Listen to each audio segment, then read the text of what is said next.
A bear finds a baby in a car crash, takes him to the forest, and what happens next? Was shock. You on a cold misty evening in the mountains of Jackson, Wyoming. The Collins family SUV wound its way along a treacherous road. Michael Collins gripped the steering wheel tightly, his knuckles white with tension. His wife Sarah sat beside him, her eyes fixed on the road ahead. In the back seat, their 2-year-old son Noah slept peacefully, unaware of the perilous journey. The rain had started as a light drizzle, but was now coming down in sheets, obscuring Michael's vision. The rhythmic swish of the windshield wipers did little to calm his frayed nerves. They had been driving 4 hours and fatigue was setting in. Maybe we should pull over, Sarah suggested, her voice barely above a whisper. Michael shook his head. We almost there, just a few more miles. If you found this story interesting, don't forget to subscribe to our channel ZF Story Life and give it a like. Let's keep going. As they rounded a sharp bend, the SUV's tires lost traction on the wet asphalt. Michael tried to regain control, but it was too late. The vehicle spun wildly, canning off the road and down a steep embankment. It rolled several times before coming to rest on its side. The metal frame twisted and crushed against the trunk of a massive pine tree. For a moment, all was silent save for the gentle patter of rain on leaves. Then a soft whimper broke through the stillness. Noah, still strapped in his car seat, began to cry softly, confused and frightened by the sudden chaos. Michael and Sarah lay unconscious, trapped in the wreckage. Blood trickled from a gash on Michael's forehead, while Sarah's arm was bent at an unnatural angle. The forest around them was dark and eerily quiet, with no sign of other vehicles or potential help. As Noah's cries grew louder, they echoed through the forest, carrying on the damp night air, and somewhere in the darkness something stirred. A massive shape emerged from the shadows, drawn by the sound of distress and the scent of blood. A grizzly bear, the undisputed king of this wilderness, lumbered towards the crash site. Its powerful muses rippled beneath its thick fur as it approached the wreckage. Cautiously, the bear's keen nose twitched, taking in the unfamiliar scents of gasoline, rubber, and human blood. Noah's cries subsided as the bear drew near, replaced by a wide-eyed fascination. The toddler watched in awe as the enormous creature peered into the shattered window, its hot breath fogging the glass.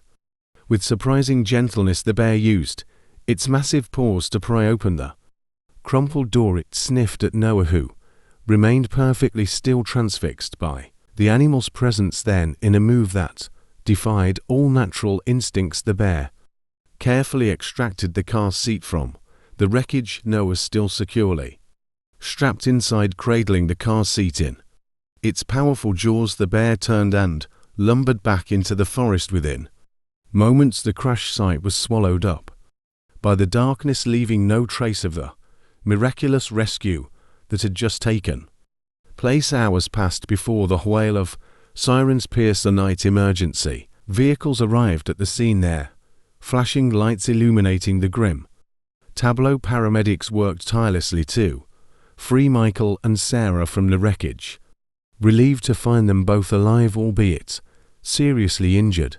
But as they searched the vehicle, a chilling realization set in. Noah was nowhere to be found. The discovery of large bear tracks near the crash site sent a wave of horror through the rescue team. The implications were too terrible to contemplate as dawn broke over the mountains. News of the accidents and the missing child spread like wildfire through the small town of Jackson. The community rallied, organizing search parties and praying for a miracle. Little did they know that deep in the heart of the wilderness, an unlikely guardian was watching over young Noah Collins in the depths of the forest, far from the reach of civilization. The grizzly bear carried Noah to a secluded cave. The massive animal moved with surprising care, ensuring the car seat remained stable in its powerful jaws. As they entered the dark, musty interior of the cave, Noah's eyes widened with a mix of fear and Fascination, the bear gently set the car seat down on a bed of soft moss and leaves Noah still securely strapped in. Watched as the enormous creature circled the small space, sniffing and grunting softly despite the extraordinary circumstances. The toddler showed no signs of distress. Instead, a look of wonder spread across his young face as the first rays of dawn filtered into the cave. Noah began to stir. His tiny hands reached out towards the bear, which had settled down nearby. The animal's dark eyes met Noah's, and in that moment an inexplicable connection formed between them. The bear's massive paw, capable of felling a full-grown elk with a single swipe, now moved with incredible gentleness. It carefully unclasped the straps of the car seat, freeing Noah from his confinement. The toddler crawled out, his movements clumsy but determined. Noah's tiny hand reached out, touching the bear's coarse fur. Instead of recoiling, the animal leaned into the touch, emitting a low rumbling sound that seemed to vibrate through the cave. Noah giggled, the innocent sound echoing off the stone walls. As the day progressed, the bear left the cave periodically, returning with berries and roots. It chewed the food carefully before offering it to Noah, who accepted the strange meal without hesitation. The toddler's survival instinct seemed to have merged with an innate trust in his unlikely protector. Back in Jackson, the search for Noah had intensified. Helicopters scoured the vast wilderness, while ground teams combed through dense underbrush. Among the searches was Jack, the son, a seasoned hunter and tracker, known for his intimate knowledge of the surrounding mountains. Jack had volunteered immediately upon hearing the news. He knew these woods better than anyone, having spent most of his life exploring their hidden corners. As he followed a faint trail through the underbrush, his mind raced with possibilities. The bear tracks near the crash site troubled him deeply. It doesn't make sense, he muttered to himself, crouching to examine a broken twig. A grizzly wouldn't. His thoughts were interrupted by the crackle of his radio. Jack, come in. Any sign of the boy? He keyed the mic. Negative, but I've got a hunch I'm heading deeper into the north ridge. There's a network of caves up there that might be worth checking out. Copy that. Be careful, Jack. Weather report says we've got a storm rolling in. Jack acknowledged the warning and pressed on.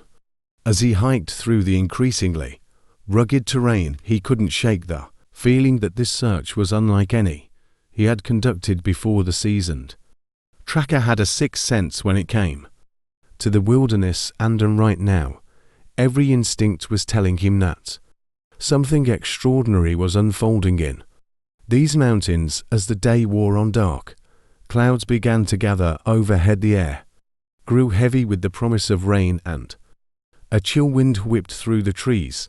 Jack quickened his pace, knowing that if he didn't find Noah soon, the impending storm would make the search nearly impossible. Little did Jack know that less than a mile away, in a cave hidden by dense foliage, Noah was curled up against the warm, furry bulk of the grizzly bear. The toddler slept peacefully, his tiny hand clutching a TFD of the animal's fur. Outside, the first raindrops began to fall, heralding the arrival of a storm that would test the limits of human perseverance and animal instinct alike. As thunder rumbled in the distance, the bear raised its massive head, alert to the changing weather. It nuzzled Noah gently, as if reassuring the sleeping child that he was safe.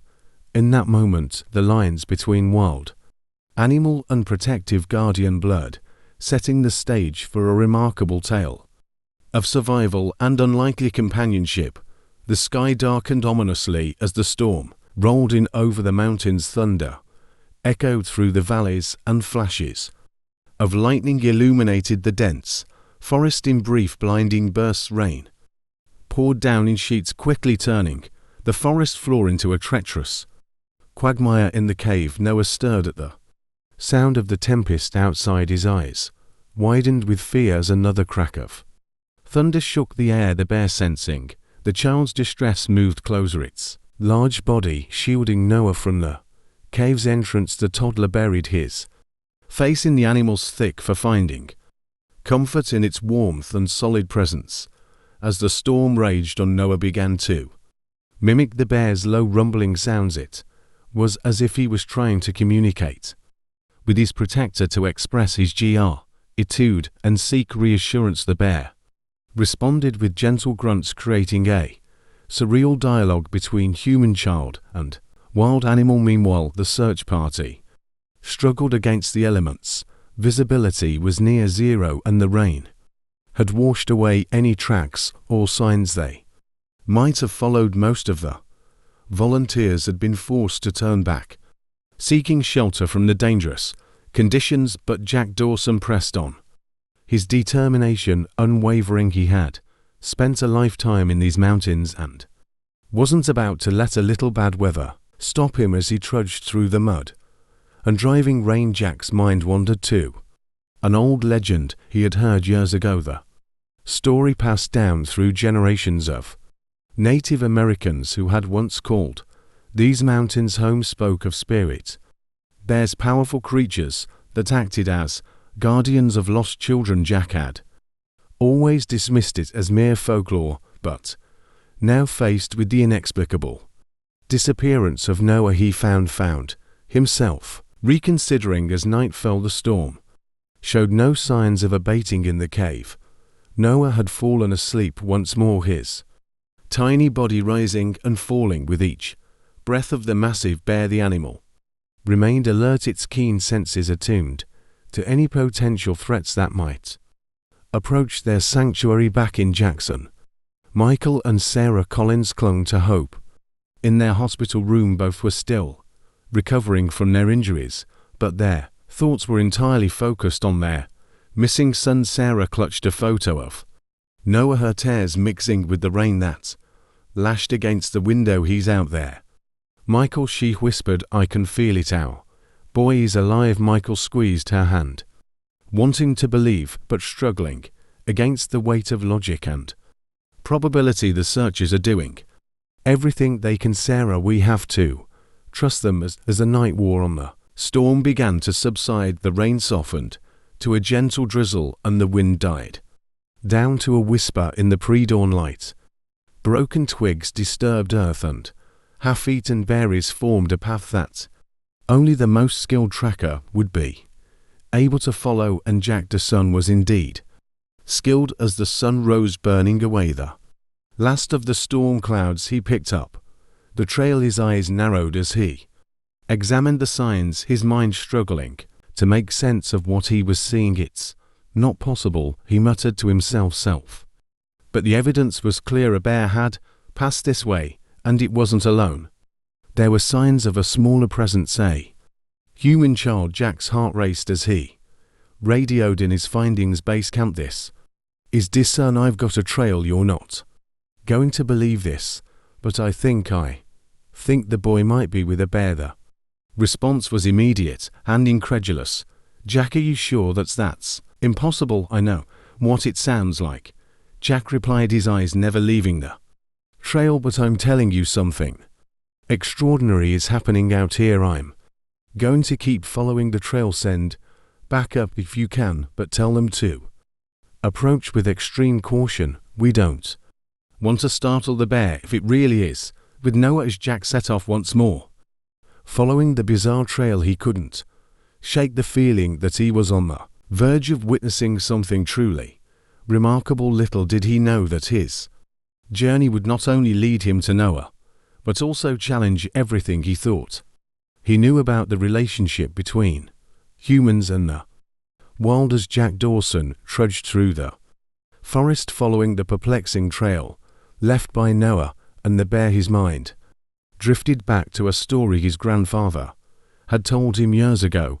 It was a tale that had been passed down through generations, a legend of the mountains that Jack had always dismissed as mere folklore. According to the story, these mountains were once home to a tribe that lived in harmony with nature. They believed that certain animals, particularly bears, possessed a spiritual connection to the land and its people. These guardian bears were said to protect lost children, guiding them safely back to their families. Jack had always been a practical man, relying on his skills and experience rather than old wives' tales, but now faced with the inexplicable evidence before him, he found himself reconsidering his skepticism. As he crested a ridge, Jack came upon a sight that made him pause. There, carved into the face of a weathered boulder, were ancient petroglyphs. The crude images depicted bears standing upright, surrounded by smaller human-like figures. One image in particular caught his eye: a bear carrying what appeared to be a child on its back. "Well, I'll be damned," Jack whispered, running his hand over the weathered stone. The implications of what he was seeing sent a shiver down his spine. Could there be some truth to the old legends after all? Meanwhile, deeper in the forest, Noah and his unlikely guardian continued their journey. The bear moved with purpose, as if following some unseen path. Noah, still perched on the animal's broad back, had begun to vocalize in a series of grunts and low sounds mimicking the bear's own vocalizations. The toddler's behavior was changing in subtle but noticeable ways. He moved with more confidence on all fours, his movements becoming more fluid and animal-like. When the bear stopped to forage, Noah would climb down and imitate its actions, using his small hands to dig for roots or pick berries. As the day wore on, the odd pair approached a swift-moving river. The bear paused at the water's edge, seeming to consider its options. Noah, sensing the animal's hesitation, patted its fur reassuringly. The gesture was so human, yet in this context it seemed to bridge the gap between two worlds. The bear entered the water carefully, Noah clinging tightly to its fur. As they crossed the rushing current, the toddler's laughter rang out, a joyous sound that echoed off the canyon walls. It was a moment of pure, unbridled happiness, a child finding delight in the midst of what should have been a terrifying ordeal. Back in Jackson, the search effort had taken on a new urgency. News of Jack's discovery had spread, and while many were skeptical of the idea that a bear could be protecting the missing child, no one could deny the veteran tracker's expertise. Sarah and Michael Collins, finally released from the hospital, had joined the command center.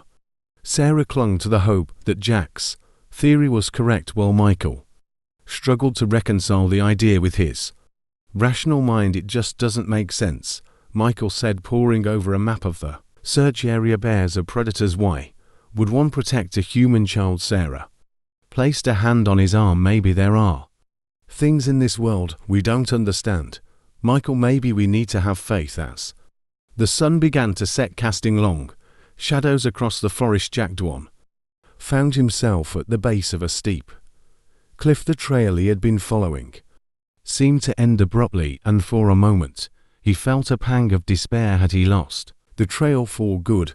But then, as he scanned the rocky face of the cliff, something caught his eye. There, partially hidden by overgrown vines, was the entrance to a cave, and leading up to it was a series of ledges and outcroppings that would be challenging for a human to navigate, but perfect for a bear. Jack's heart raced as he keyed his radio. "Base camp, this is Dawson. I think I found them. There's a cave up ahead. I'm going to need backup, but tell them to approach with extreme caution. We don't want to spook the bear if it's in the with Noah." As he waited for reinforcements to arrive, Jack couldn't shake the feeling that he was on the verge of witnessing something truly extraordinary. The line between myth and reality was blurring, and he found himself hoping against hope that the old legends were true. Little did Jack know that inside the cave an even more remarkable scene was unfolding. Noah, curled up against the bear's warm bulk, was dreaming, and in his dreams he saw flashes of the time long past, of humans and bears living side by side, of a connection that transcended species. It was as if the spirit of the mountain itself was speaking to him, revealing secrets long forgotten by the world of men. As night fell over the Wilderness. The stage was set for a confrontation as dawn broke over the mountains. Jack Dawson and a small team of searchers approached the cave with caution. The morning air was crisp and filled with tension as they closer to the entrance, unsure of what they might find. Inside, Jack held up a hand signaling the others to stop. "Let me go first," he whispered. "If the bear is in there with..." "No, we don't want to startle it." Slowly Jack made his way to the cave's mouth. He peered inside, allowing his eyes to adjust to the dim light. What he saw made his breath catch in his throat. Therein, the back of the cave, was the massive grizzly bear, and curled up against its side, sleeping peacefully, was Noah Collins. The boy's clothes were tattered and dirty, but he appeared unharmed. In fact, he looked remarkably content, his small hand clutching a tuft of the bear's fur. Jack's movement caught the bear's attention. It raised its massive head, dark eyes locking onto the intruder. But instead of the aggression Jack expected, he saw something else in the animal's gaze: intelligence, and what he could only describe as concern. "Easy now," Jack murmured, more to himself than to the bear. He slowly reached for his radio, never breaking eye contact with the animal. "Base camp, this is Dawson.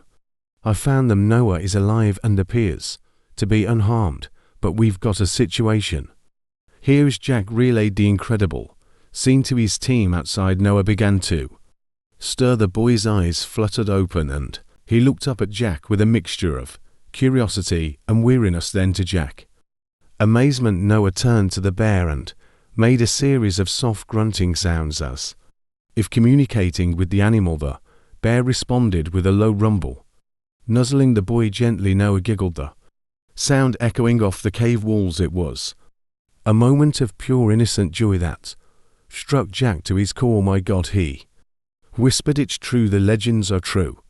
Outside the cave, word of Noah's discovery spread quickly. Soon the area was swarming with rescue workers, media, and curious onlookers. Michael and Sarah Collins arrived, their faces a mix of hope and fear as they were briefed on the situation. "You're telling me our son is in there with a grizzly bear?" Michael asked incredulously. "We have to get him out now." Sarah placed a restraining hand on her husband's arm. "Michael, wait," Jack says. "Noah is unharmed. If we rush in there, we might provoke the bear." As the tension mounted outside, Jack found himself in the extraordinary position of mediator between the human world and the wild. He knew that one wrong move could end in tragedy. "Noah," he called softly, "it's time to come home. Buddy, your mom and dad are here." The boy looked at Jack, then back at the bear. He seemed torn, as if straddling two worlds. The bear, sensing the child's distress, made a soft chuffing sound and gently nudged Noah to WS Jack. Slowly Noah began to crawl towards the cave entrance, but he stopped halfway, turning back to the bear with a whimper. To Jack's amazement, the massive animal lumbered forward, staying close to Noah as if to reassure him. As they emerged from the cave, a collective gasp went up from the assembled crowd. The sight of the small boy walking alongside the enormous grizzly bear was something out of a fairy tale. Sarah broke away from the group, running towards her son. "No," she cried, tears streaming down her face. The bear tensed, a low growl rumbling in its throat, but Noah placed a tiny hand on its fur, making those same grunting sounds Jack had heard in the cave. Miraculously, the bear relaxed. Noah toddled the last few steps into his mother's arms. Sarah scooped him up, holding him tight as Michael joined them. The family reunion was tearful and joyous, a moment of pure relief and happiness, but Noah kept looking back at the bear, making soft sounds of distress. The animal stood its ground, watching the scene unfold with what Jack could only describe as sadness in its eyes. As wildlife officials moved in to tranquilize and relocate the bear, Jack made a split-second decision. "Wait," he called out. This bear saved that child's life. It protected him when it could have easily. We owe it more than this." His words gave everyone pause in that moment, looking at Noah in his parents' arms and the bear standing guard nearby. Jack realized that they were witnessing something truly extraordinary, a bridge between the human world and the wild, a connection as old as the mountains themselves. The question now was, how would they honor this remarkable bond, and what would it mean for the future of human-wildlife relations in Jackson Hole? In the days following Noah's miraculous rescue, the town of Jackson was abuzz with activity. The story of the boy and the bear had captured international attention, drawing media outlets and curious onlookers from around the world. The Collins family found themselves at the center of a whirlwind of interviews, medical checkups, and debriefings. Noah, for his part, seemed largely unfazed by the commotion. The toddler had been given a clean bill of health, save for some minor scrapes and bruises, but it was his behavior that truly fascinated the doctors and psychologists who examined him. Dr. Emily Chen, a child psychologist specializing in trauma, sat across from Noah in a brightly colored playroom at Jackson Hole Medical Center. She watched in amazement as the boy moved about on all fours with surprising agility, sniffing at objects before touching them. "It's remarkable," she murmured to Sarah, who sat nearby. "He seems to have adopted certain IGN behaviors. It's as if he imprinted on the bear during his time in the wild." Sarah nodded, a mix of wonder and concern on her face. "He keeps making these grunting sounds, especially when he's upset or excited, and he's been having trouble readjusting to regular food. He seems to prefer berries and roots." Dr. Chen made a note on her pad. "It's not uncommon for children who experience traumatic events to exhibit unusual behaviors, but this is unprecedented. Noah's case could revolutionize our understanding of child psychology and human and animal interactions." Meanwhile, Jack DeSun found himself thrust into the spotlight as the man who had tracked down Noah and witnessed the extraordinary bond between boy and bear. He spent hours recounting the experience to wildlife officials, scientists, and journalists. "I'm telling you," he said, leaning forward in his chair during yet another interview, "that bear knew exactly what it was doing. It wasn't just animal instinct. There was intelligence there, and, dare I say it, compassion." The interviewer, a skeptical looking woman from a national news network, raised an eyebrow. "Mr. Dawson, are you suggesting that this grizzly bear, a known predator to us, consciously chose to protect a human child?" Jack met her gaze steadily. "I know how it sounds. If I hadn't seen it with my own eyes, I wouldn't believe it either. But yes, that's exactly what I'm saying, and I think it goes deeper than that. I think we're dealing with something ancient, something that connects us to these mountains and the creatures that live here." As Jack spoke, his mind wandered to the petroglyphs he had discovered during his search. He had kept that information to himself, so far unsure of how to explain it without sounding completely unhinged. Back at their home, Michael Collins was struggling to reconcile the miracle of his son's return with the bizarre circumstances surrounding it. He stood at the window, watching Noah play in the backyard.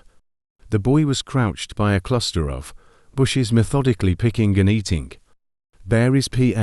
He's still not using his words," Michael said softly as Sarah joined him. "It's like he's forgotten how to speak."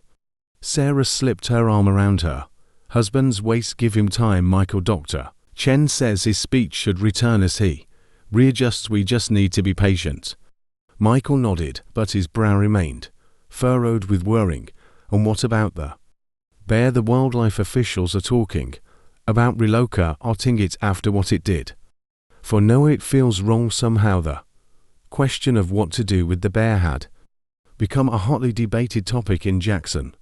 While many viewed the animal as a hero, others worried about the danger of having a grizzly bear that had grown accustomed to human presence so close to town. Linda Reeves, head of the local wildlife conservation group, had been campaigning tirelessly to protect the bear. This is an opportunity, she argued, at a town hall meeting, face an opportunity to study this extraordinary animal, to learn from it. Relocating the bear would be a mistake, but others like Sheriff Tom Hawkins weren't convinced. I understand the bear did something amazing, he counted, but at the end of the day it's still a wild animal. We can't risk the safety of our community. The debate raged on. Noah continued his slow process of readjustment. Each day brought small victories, a word spoken here, a human gesture there, but at night his dreams were filled with images of the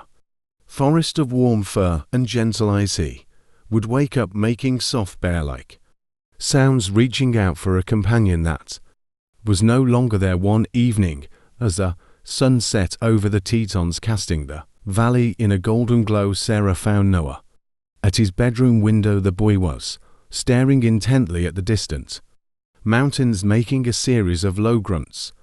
"What is it, sweetie?" Sarah asked, kneeling beside him. Noah turned to her, his eyes wide and serious. "Bear," he said simply, pointing towards the mountains. "Bear," said Sarah, felt a chill run down her spine. It was the first complete sentence Noah had spoken since his return, and its implications were startling. Could her son still feel some connection to the animal that had protected him? As darkness fell over Jackson Hall, the question of what to do about the bear and how to help Noah fully return to human society loomed large, but beneath these immediate concerns a deeper mystery was taking shape, one that would challenge the town's relationship with the wilderness that surrounded them and force them to confront age-old legends that suddenly seemed all too real. A week after Noah's rescue, the town of Jackson gathered for an emergency council meeting. The small town hall was packed to capacity, with concerned citizens spilling out onto the street. At the center of the room sat the key players in this unfolding drama: the Collins family, Jack Dawson, Sheriff Hawkins, and Linda Reeves. Mayor Elena Thompson called the meeting to order, her usually composed demeanor showing signs of strain. "Folks, we're here to decide on a course of action regarding the grizzly bear involved in the Collins boy adventure." She paused, choosing her words carefully. "We're here from all sides before putting it to a vote." Sheriff Hawkins spoke first, his voice gruff with concern.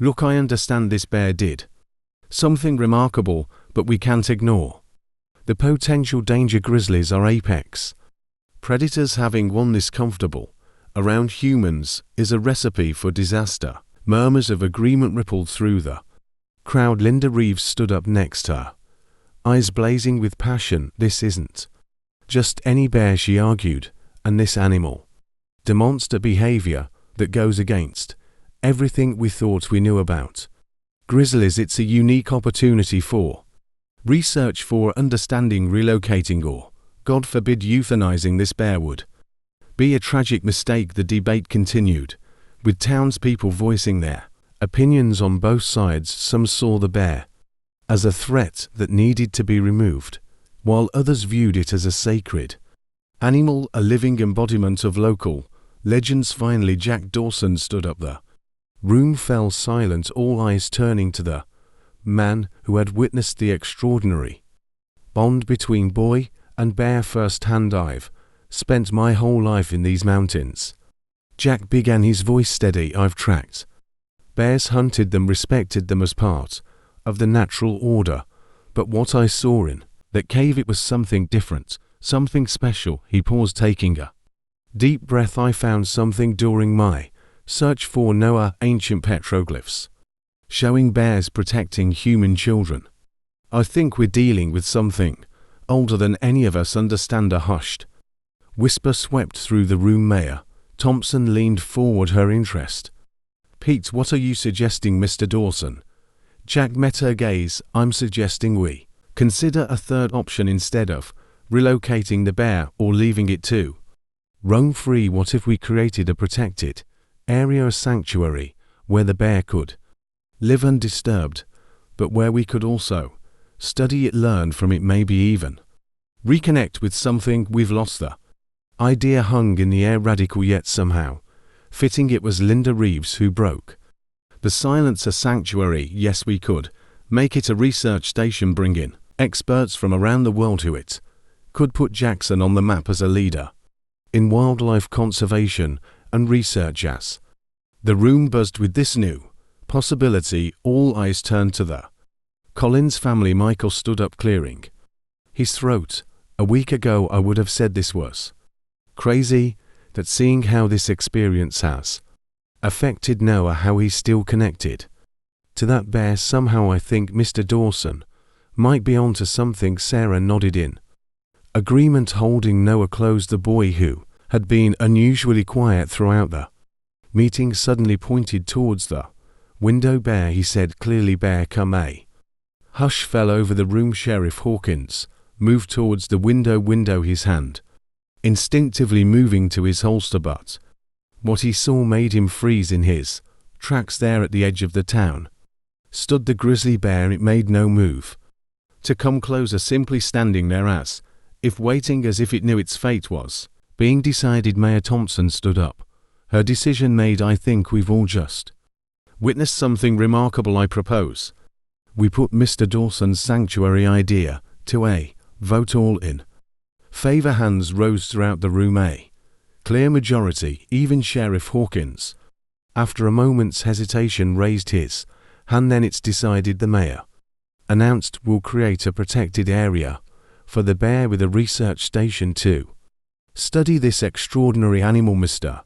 Dawson M. Reeves, I'd like you to head up this project. As the meeting adjourned, people filed out of the town hall, buzzing with excitement and trepidation about this bold new plan. Jack found himself shaking hands and accepting congratulations, still somewhat stunned by the turn of events outside. Hard, he noticed Noah tugging on his parents' hands, trying to lead them towards the edge of town where the bear had been spotted. Without a word, Jack fell into step beside them. As they approached, the bear turned its massive head towards them. Noah broke free from his parents, our grasp, toddling forward with surprising speed. Michael made a move to stop him, but Sarah held him back, her eyes wide with a mixture of fear and wonder. Noah stopped a few feet from the bear, making a series of soft grunts. The animal responded with a low rumble, lowering its head to the boy's level. For a moment, child and beast regarded each other, a silent communication passing between them. Then slowly the bear turned and lumbered back towards the forest.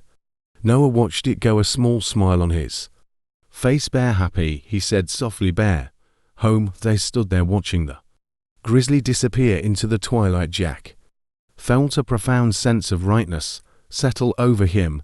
They were embarking on something unprecedented, something that would challenge their understanding of the natural world and their place in it. But looking at Noah, at the peace on the boy's face, Jack knew they were on the right path. Whatever mysteries lay ahead, whatever challenges they would face in creating this sanctuary, they were honoring something ancient and powerful, a connection between humans and the world that had been lost but not forgotten. As the stars began to twinkle overhead, Jack made a silent promise to the mountains, to the bear, and to Noah. He would see this through, no matter what the adventure, it seemed, was only just beginning. In the months that followed, the town meeting, the outskirts of Jackson Hall, underwent a remarkable transformation. The proposed sanctuary for the grizzly bear, dubbed Noah's Haven by the locals, took shape with surprising speed. Jack Dawson found himself at the center of this whirlwind of activity, working closely with Linda Reeves and a team of wildlife experts. He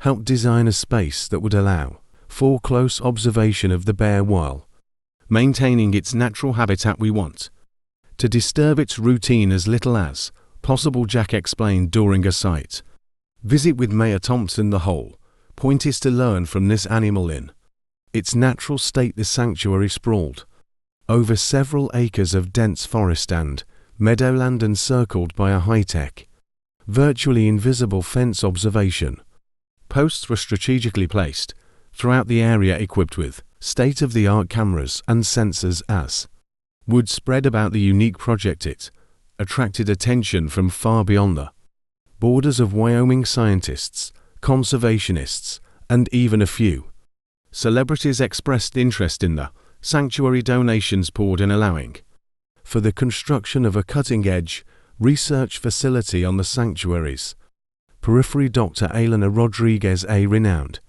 expert in animal behavior from the University of California, arrived in Jackson to head up the research team. Her eyes sparkled with excitement as she toured the facility with Jack. This is unprecedented, she marveled, reviewing the data from the first few weeks of observation. The bear's behavior continues to defy our understanding of grizzly's social structure. Pictures it's almost as if it's waiting for something. Jack nodded, his brow furrowed in thought. I've noticed that too. It keeps returning to the spot where we last saw it with Noah. Do you think it misses him? Dr.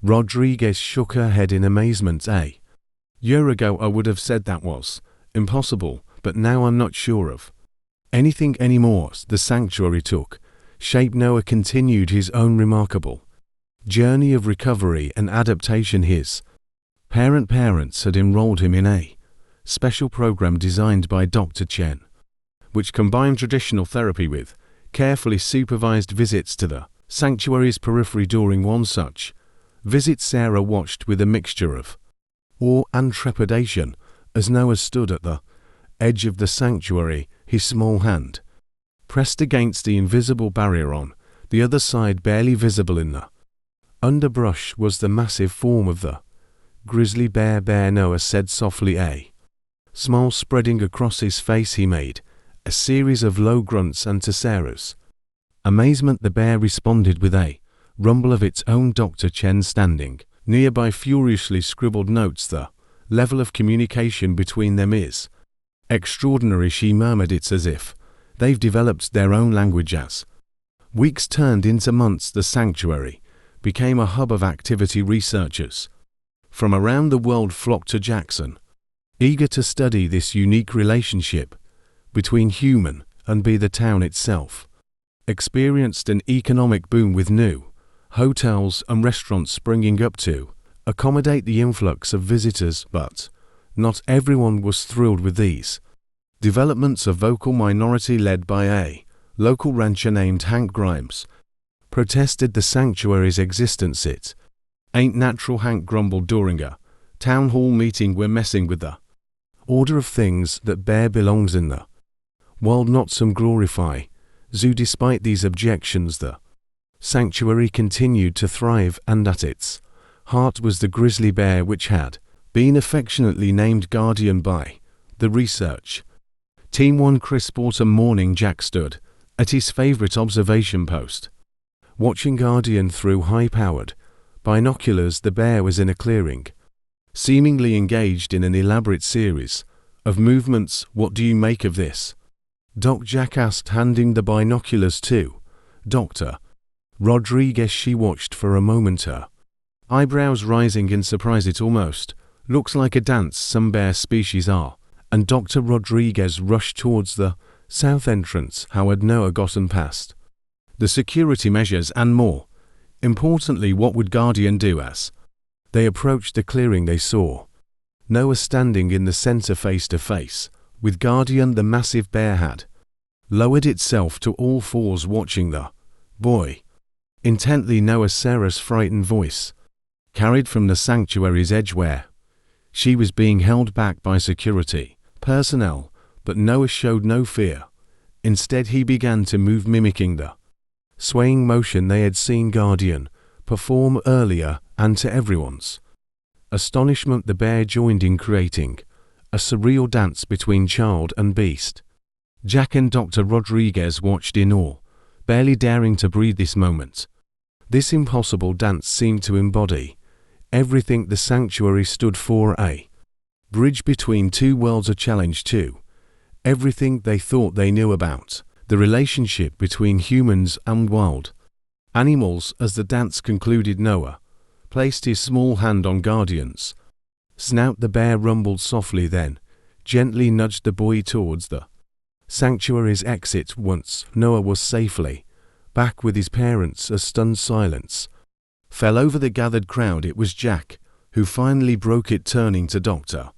Rodriguez with a wry smile. "Well, Doc," he said, "I think we're going to need a bigger research grant." As news of Noah's dance with guardians spread, it sparked a global conversation about human-animal relationships and our place in the natural world. The sanctuary, once a local curiosity, became a symbol of a new way of thinking about conservation and coexistence, and at the heart of it all was a boy and a bear, two unlikely friends who had reshaped the world's understanding of what was possible when humans and animals truly connected. As winter settled over Jackson Hole, blanketing the sanctuary in pristine white, the research team made a startling discovery. Dr. Rodriguez burst into Jack's office one frosty morning, her cheeks flushed with excitement. "Jack, you need to see this," she said breathlessly, spreading out a series of thermal imaging photos on his desk. "We've been monitoring Guardian's hibernation patterns and, well, look." Jack leaned in, his brow furrowed in concentration. The images showed the bear's den, a warm glow indicating Guardian's presence, but there was something else, a smaller heat signature curled up next to the bear. That Jack began, hardly daring to believe what he was seeing. Dr. Rodriguez nodded, her eyes wide. "A cub Guardian has a cub." The news sent shockwaves through the sanctuary. Guardian, whom they had assumed was male based on its size and behavior, was actually a female, and she had been pregnant during her entire interaction with Noah. "This changes everything," Jack murmured, still staring at the images. "A mother bear protecting a human child while carrying her own. It goes against everything we thought we knew about bear behavior." As they discussed the implications of this discovery, Sarah Collins arrived for Noah's regular visit to the sanctuary. When Jack and Dr. Rodriguez shared the news, Sarah's hand flew to her mouth in surprise. "Noah knew," she whispered. "Hume's been talking about a bear baby for weeks. We thought it was just his imagination, but the revelation of Guardian's cub added a new dimension to the research. It raised countless questions about the bear's motivations and the depth of her apparent bond with Noah. The team worked tirelessly through the winter, monitoring the den and theorizing about what would happen when Guardian emerged with her cub in the spring. As the first signs of thaw appeared in the mountains, anticipation built within the sanctuary. Researchers and visitors alike waited with bated breath for Guardian to emerge from her den. It was Noah who first sensed a change during a visit to the sanctuary. He suddenly perked up, turning towards the area where Guardian's den was located. "Bear coming," he said simply, a smile spreading across his face. Sure enough, within hours, Guardian emerged from her den, blinking in the bright spring sunlight, and beside her, stumbling on wobbly legs, was her cub. The sight of the tiny bear with its fluffy fur and curious eyes melted the hearts of even the most stoic researchers, but it was Guardian's behavior that truly astounded them. Instead of being fiercely protective as most mother bears would be, Guardian seemed almost proud. She guided her cub towards the observation area where Noah stood with his parents and the research team. Noah, with a wisdom beyond his years, remained still as the bears approached. Guardian stopped a few feet away, rumbling softly. Then, to everyone's amazement, she gently nudged her cub forward. The little bear toddled towards Noah, sniffing curiously. Noah slowly extended his hand, allowing the cub to sniff him, then with a gentleness that brought tears to Sarah's eyes, Noah patted the cub's head. It was a moment of pure magic, a human child and a bear cub meeting under the watchful eyes of both their mothers. It seemed to embody everything the sanctuary stood for, a symbol of harmony between humans and nature. As news of this extraordinary encounter spread, it sparked a global conversation about the potential for coexistence and mutual understanding.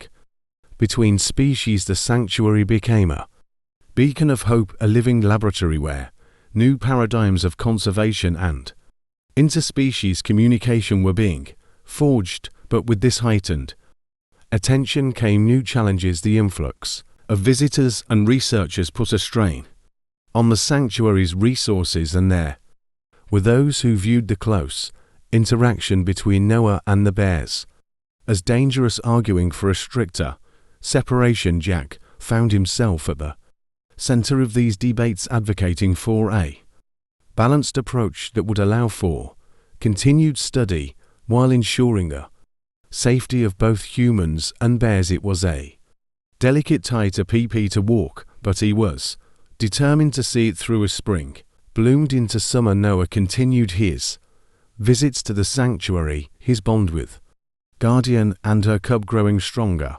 With each encounter, he seemed to understand the bears in a way that even the most experienced researchers couldn't match. One warm afternoon, as Noah sat near the edge of a meadow, Guardian and her cub approached her. Young bear had grown significantly, its playful nature now tempered with the beginnings of adolescent independence. Noah began to make a series of grunts and low sounds, a language he had developed with the bear's Guardian responded, and to the astonishment of the watching researchers appeared to be teaching her cub to do the same. Dr. Rodriguez, observing from a nearby blind, could hardly contain her excitement. "This is unprecedented," she whispered to Jack. "It's as if they're developing a shared language, or a way of communicating across species lines." Jack nodded, a lump forming in his throat. He thought back to the ancient petroglyphs he had discovered during his search for Noah, the images of bears and humans interacting. Had they stumbled upon something that their ancestors had known but forgotten? Was this the key to rebuilding a lost connection with the natural world? As the sun began to set, casting a golden glow over the sanctuary, Jack watched Noah say goodbye to the bears for the day. The boy hugged Guardian's leg, then gently bumped forwards with the cub in a gesture that mirrored bear behavior. In that moment, Jack felt a profound sense of hope.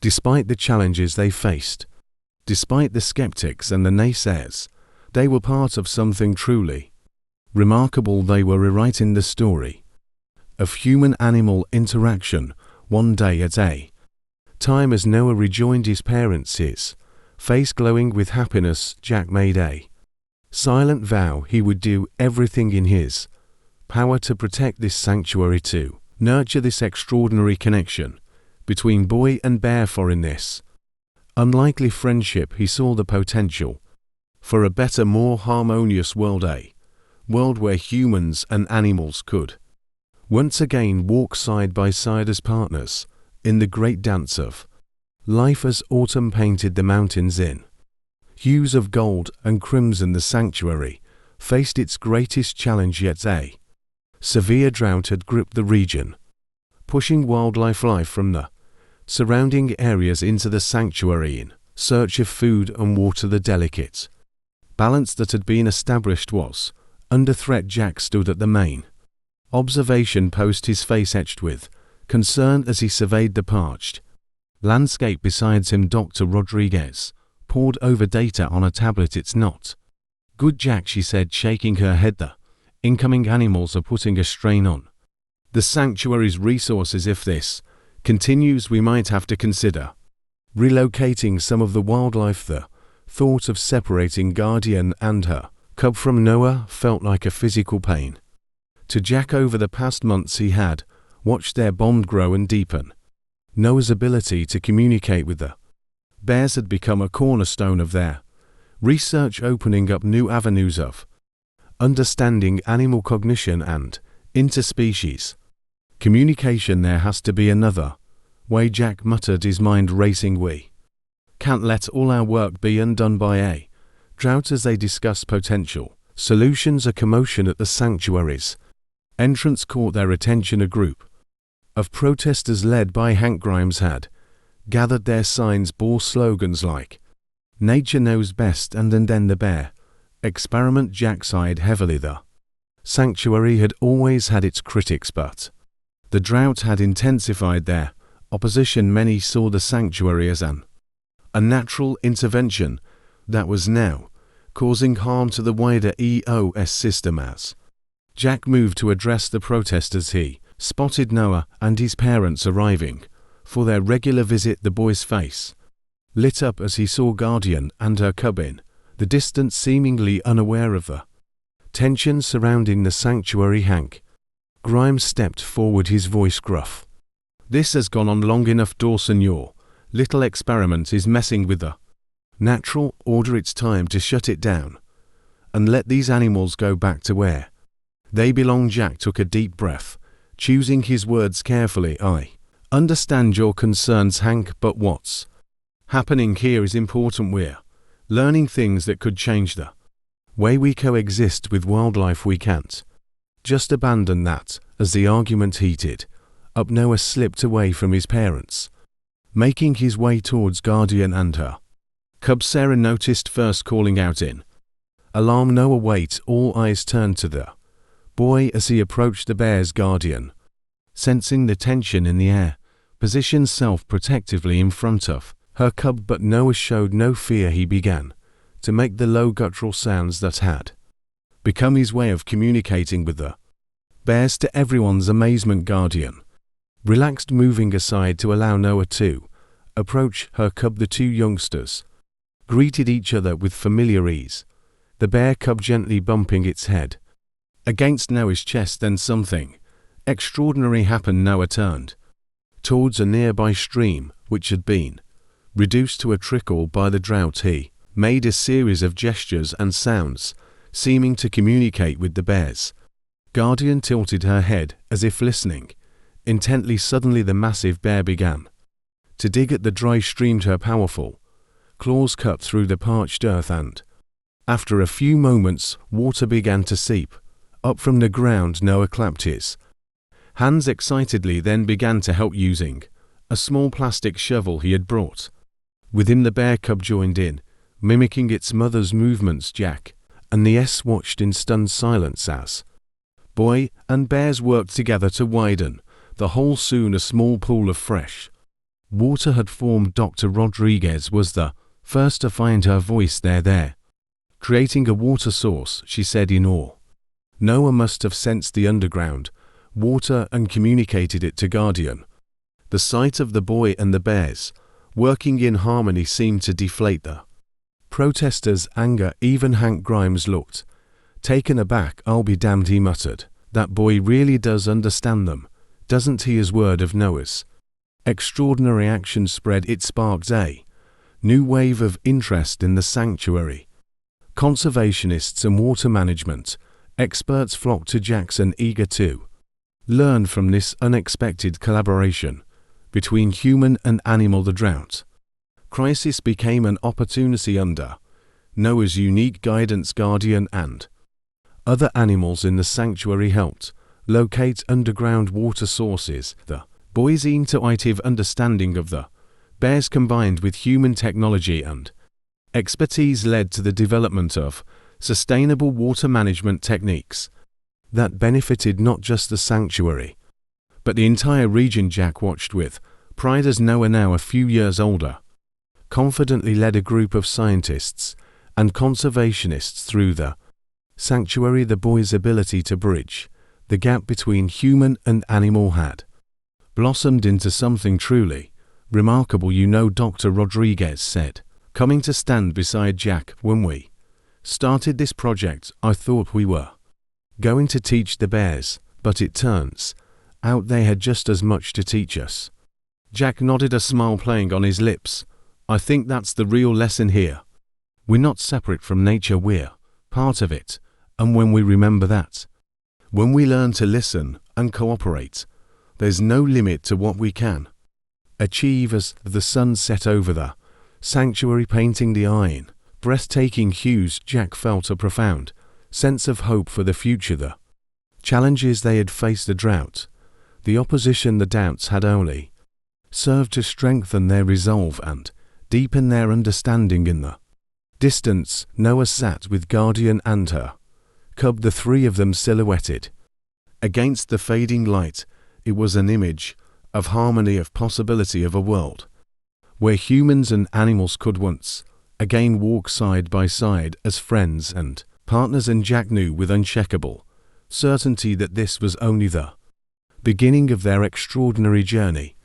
10 years had passed since the fateful night when Noah Collins was rescued by a grizzly bear in the mountains of Jackson Hole. The sanctuary, once a controversial experiment, had become a world-renowned center for conservation and interspecies communication studies. Jack Dawson, now in his early 60s, stood at his favorite observation post, his weathered face creased in a smile as he watched the scene below. Noah, now a teenager, was leading a group of young students through the sanctuary. At his side walked guardians cub, now a fully grown bear, moving with the easy confidence of an animal completely at home in both the wild and human worlds. Hard to believe how far we've come, Dr. Rodriguez said, joining Jack at the railing. Her hair had streaks of grey now, but her eyes still sparkled with the same enthusiasm she'd had a decade ago. Noah's work is revolutionizing our understanding of animal cognition and communication. Jack nodded, his chest swelling with pride. Noah had grown into an extraordinary young man, his unique bond with the bears forming the foundation for groundbreaking research. The sanctuary had expanded now, encompassing a state-of-the-art research facility and education center. Remember when we thought we were just studying one extraordinary bear? Jack chuckled. Now we're rewriting textbooks on interspecies communication. As they watched, Noah led his group to a clearing where several bears were gathered. With a series of gestures and vocalizations, he seemed to introduce the students to the bears. The animals responded with curious sniffs and gentle grunts, showing none of the aggression one might expect from wild grizzlies. It's not just the bears either, Drive Rodriguez added. Noah's techniques are being applied to conservation efforts worldwide. We've seen breakthroughs in elephant communication in Africa, wool-free introduction programs in Europe. Their conversation was interrupted by the arrival of Sarah Collins. Though her hair had grayed and lines had formed around her eyes, she still moved with the energy of a woman half her age. Jack Allen, as she greeted them warmly. I hope I'm not interrupting. Not at all, Jack replied. We were just marveling at how far the sanctuary has come. How's Michael doing? Sarah's smile faltered slightly. He's good. Still struggling a bit with Noah's chosen path, but he's coming around. I think seeing the global impact of Noah's work is finally helping him understand. The three of them stood in comfortable silence, watching as Noah concluded his lesson. The teenager hugged guardians grown cub goodbye before leading the struck students back towards the education center. We're having a small gathering tonight, Sarah said, after a moment to celebrate the sanctuary's 10th anniversary. We'd love for you both to come. As the sun began to set, casting a warm glow over the sanctuary, Jack found himself surrounded by familiar faces. The Collins home, perched on a hill overlooking the sanctuary, was filled with the people who had been instrumental in making this dream a reality. Now a lanky teenager with his father's dark hair and his mother's piercing eyes was the center of attention. He moved easily among the guests, discussing his latest research with scientists and sharing stories of his IG and friends with wide-eyed children. Jack watched him with a mixture of pride and wonder. He remembered the frightened toddler they had found in that cave and marveled at the confident young man he had become. Penny, for your thoughts, a gruff voice interrupted his reverie. Jack turned to find Hank Grimes standing beside him, a glass of whiskey in his weathered hand. Hank, Jack nodded, surprised but pleased to see his old adversary didn't expect to see you here. The old rancher shrugged, figured it was About time I saw what all the fuss was. About got to admit, Dawson, you've done something special here before Jack could respond. Noah approached him, his face lighting up at the sight of the old rancher. Mr. Grimes, I'm so glad you could make it. Did you get a chance to meet Aurora yet? Hank's bushy eyebrows rose. Aurora? Noah grinned. Guardian's great granddaughter. She was born this spring. Come on, I'll introduce you. As Noah led Hank away, chattering excitedly about the sanctuary's newest addition, Jack couldn't help but chuckle. The boy who could communicate with bears had also proven remarkably adept at bridging human divides. Later in the evening, as the party wound down, Jack found himself on the back porch with Michael Collins. The two men stood in companionable silence, looking out over the sanctuary.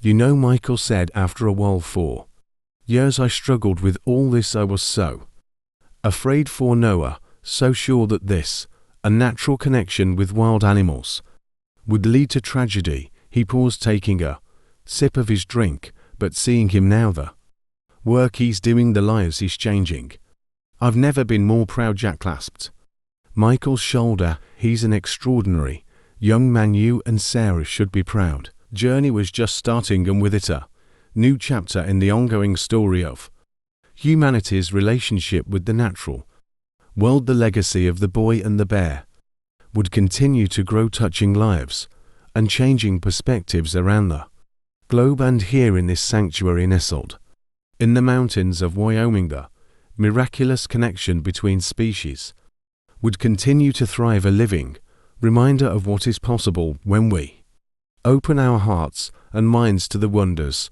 of the natural world.